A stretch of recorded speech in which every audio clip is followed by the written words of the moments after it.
Mann, le grand maître allemand qui a gagné énormément de parties, qui a apporté pas mal d'idées dans cette défense, et on s'est dit que c'était intéressant de vous présenter cette partie. Donc il est opposé, le joueur avec les blancs est beaucoup moins connu, c'est le dénommé Sven Amann, donc une partie jouée en 1963. Donc si Laurent tu es prêt, on peut démarrer. C'est parti alors.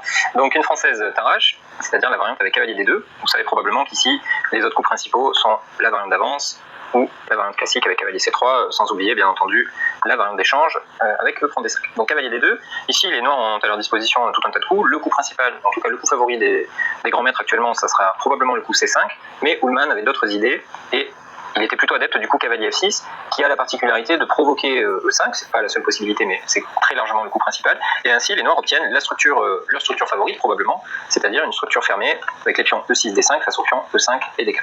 Donc au mieux dans ce type de structure fermée, toujours la même caractéristique, on va chercher à jouer avec les leviers de part et d'autre. Oui, le centre est fermé, donc le jeu va se déplacer sur les ailes. Donc comme tu l'as dit, on va chercher les leviers. Donc bien évidemment, les noirs vont essayer d'attaquer la base de la chaîne de pions, donc à savoir le pion D4 par le coup C5, et les blancs et aussi attaquer le centre éventuellement plus tard par F6. Alors il faut faire un peu attention souvent le coup F6 parce que ça peut affaiblir éventuellement le roi, mais ce sont les deux leviers, donc F6 et C5. Et les blancs vont eux tenter de réaliser la poussée F4 puis éventuellement F5 pour essayer de s'en prendre au roi noir. Ouais. Et ils ont aussi la possibilité de renforcer le centre et le pion D4 par le coup C3. Ouais. Ce qu'on peut dire, c'est que les leviers noirs sont quasi obligatoires. On ne peut pas jouer la française difficilement sans jouer l'un ou l'autre ou les deux de ces leviers, tout simplement parce qu'on manque d'espace quand même et qu'il faut pouvoir se libérer, activer nos pièces. En revanche, chez les blancs, le levier avec F4, F5, il est souhaitable si c'est possible, mais parfois on se contente d'une attaque de pièces ou de gérer notre avantage d'espace en main. Alors dans cette partie, le joueur avec les blancs a joué une variante assez ambitieuse avec le coup F4. Ce qui est plus courant ou plus populaire, on va dire, c'est le coup fou D3, on se développe en priorité, et après les coups C5, C3, les noirs jouent cavalier C6 pour attaquer le centre. Ici, on peut jouer cavalier GF3, d'ailleurs, l'un des spécialistes de cette variante en France, c'est notre ami Jean-Marc Degrave, mais il est plus courant de jouer cavalier E2, et ensuite le second cavalier, les cavaliers se croisent en quelque sorte, et avec les blancs, on va surprotéger le pion D4 grâce à ces deux cavaliers. Voilà, la position de base de cette variante, c'est probablement, après ces coups-là, F6, prise en F6, cavalier prend, cavalier F3, fou D6, petit roc, et ici, il y a deux coups principaux, soit on joue dame C7, soit on joue petit roc avec de longues variantes théoriques qui sont au-delà de notre objectif dans cette vidéo, mais ce sont les grandes lignes. Donc là, dans cette partie, Romu, les blancs jouent F4. Alors ça paraît ambitieux, ça fait encore un coup de pion, c'est déjà le quatrième en 5 coups. Quel est l'espoir des blancs avec ce coup-là finalement? En fait, ils renforcent le centre, on l'a dit, les noirs veulent attaquer ce centre par C5 et éventuellement F6. Donc le pion D4 et le pion E5 peuvent se trouver fragilisés. Donc le pion D4 va être soutenu par le pion C3. Et donc les blancs prennent aussi leur disposition pour se protéger le pion E5 avec le coup F4.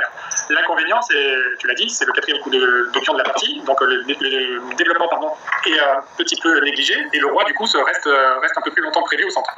Donc ça peut poser quelques petits soucis aux blancs. C'est ce qui s'est passé dans la partie, comme on va le voir très rapidement. Donc les noirs vont continuer par C5, logique, C3, cavalier C6, on se développe tout en mettant la pression sur le pion D4, et là cavalier DF3, donc c'est un peu le même mécanisme que ce que tu as expliqué tout à l'heure, les cavaliers se croisent pour parfaitement renforcer le point D4, qui est évidemment sous pression par les coups, les derniers coups noirs.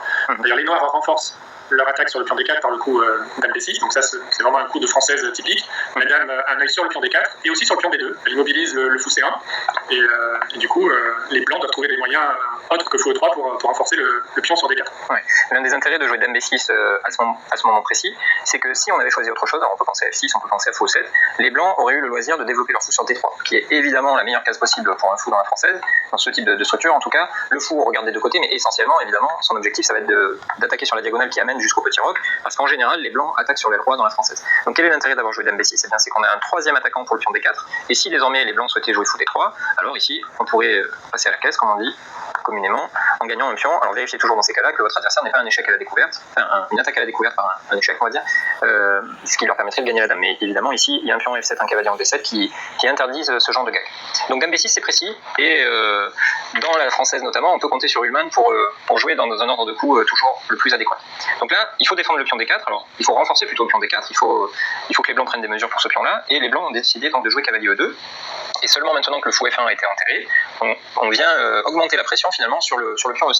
Alors Romu, peut-être que quelqu'un qui serait pas adepte de la défense française et qui regarderait cette partie pour la première fois pourrait se dire ok les noirs mettent de la pression, mais ce centre blanc est hyper solide, donc quel est l'intérêt finalement de l'attaquer? Il est solide en apparence, mais en tout cas, on voit que les noirs s'efforcent de mettre autant de pression qu'ils peuvent, donc avec C5 et C6, B6 et maintenant F6. Donc, on met la pression d'abord avec les pions, les leviers de pions, je vais y arriver, pardon. Mais également, il faut faire attention, on l'a dit tout à l'heure, le roi blanc est au centre de l'échiquier, et un sacrifice de pièces sur ce centre peut faire voler en éclats le fort centre de pions, en apparence du moins des blancs, et ouvrir les lignes autour du roi adverse. Donc le centre est fort en apparence pour l'instant, mais il faut se méfier. Il ne faut pas oublier que la tour est en H1, le fou en F1, le cavalier sur E2, il y a un peu un embouteillage dans l'armée blanche, et on n'est pas encore prêt à roquer, et c'est pas si simple. Ouais. Et du coup, voilà, les blancs, certes, ont un centre fort, mais les noirs peuvent aussi dire que finalement, l'attaque du centre n'est qu'un prétexte pour ouvrir les lignes. Le fait d'échanger les pions C va ouvrir la colonne C évidemment, mais aussi la diagonale A5E1, comme on va le voir dans la partie. Et le fait d'attaquer sur E5, certes, met une pression sur le pion E, mais va aussi nous donner une nouvelle ligne sous la forme de la colonne F. Donc, finalement, on met de la pression sur le centre, mais notre réel objectif, c'est ce qui se passe derrière le centre, c'est-à-dire au niveau du roi, qui, comme tu viens très bien de le dire, est complètement pris dans les embouteillages, on va dire. Alors ici, le coup le plus populaire, c'est le coup A3. Il a notamment été joué par Vichy Anand et Morozevich, entre autres. Et ce coup A3, il nous semble, Romu, assez important parce que, justement, on veut éviter fou B4 échecs, en général. Oui, on l'a dit, avec les noirs, on souhaite ouvrir les lignes. Donc, il nous reste à sortir le fou F8 pour roquer. Et on voit bien qu'après le petit rock des noirs, la colonne F est susceptible de s'ouvrir, donc toutes les pièces seront mobilisées. Et donc, le moyen le plus commun de développer le fou F8 pour les noirs, c'est de faire CD et fou B4 échecs. Donc, c'est pour cela que quelques-uns des meilleurs joueurs du monde, comme Anand ou Morozevich, ont choisi le coup A3 pour justement empêcher ce fou B4 échecs qui est un peu pénible. Dans la partie, le joueur avec les blancs n'avait pas l'air assez familier avec la position. La partie était jouée en 1963, donc la théorie n'est peut-être pas aussi évoluée qu'aujourd'hui. Et il a privilégié le développement de son fou F1, il a joué G3. Grâce à Shine, j'ai créé mon entreprise en un rien de temps, et tout ça directement. Et je peux payer tous les... Qui est un réflexe humain. On a envie de vite sortir le fou pour pouvoir enfin roquer. Mais on va voir qu'après C prend D4, C prend D4 et fou B4 échec, la position est déjà critique et les blancs marchent déjà sur des œufs. Ouais, tout à fait. D'ailleurs, on s'apprête à regarder le 11e coup blanc, et ce 11e coup blanc va être l'erreur décisive, alors que pourtant, on est en échec quand on joue fou D2, c'est le coup de la partie. On n'a pas l'impression que fou D2 soit une erreur, c'est même le coup le plus naturel du monde. Alors, en réalité, les blancs n'ont ici à leur disposition qu'un seul coup valable, et ce coup valable, c'est cavalier C3, après lequel il y a eu pas mal de parties qui ont été faites, vous pourrez voir ça dans les bases de données, mais ça reste une partie complexe, avec des possibilités de chaque côté. Évidemment, les blancs ont pris des risques, mais peut-être que ces risques vont payer, parce que, mine de rien, avec leur pion, ils pourraient étouffer leur adversaire, si l'adversaire n'arrive pas à créer le passage jusqu'au roi adverse. Toujours est-il que, malgré le côté tout à fait naturel du coup fou D2, eh bien ici les blancs sont d'ores et déjà fichus. Alors Romu, est-ce que tu peux nous en dire plus, parce que là les gens peuvent nous croire sur parole, mais je pense qu'ils vont préférer les preuves. Alors les preuves, on l'a dit, on l'a déjà évoqué tout à l'heure, le roi blanc est coincé en E1, et on voit que la dame noire est sur B6.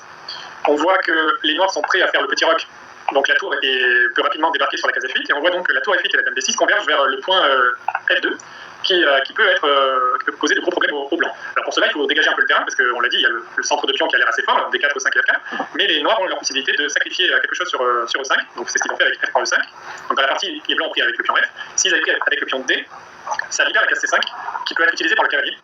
On menace discrètement un cavalier D3 mat. Et après, par exemple, fou prend B4 échec, dame prend B4. Roi F2 est quasiment forcé, puisque si cavalier D2 on retrouve ton mat discret, et si dame D2 on va avoir différentes choses à notre disposition, et on pourrait encore forcer à cavalier D3, voilà, et après roi D1 on va gagner du matériel avec cette fourchette.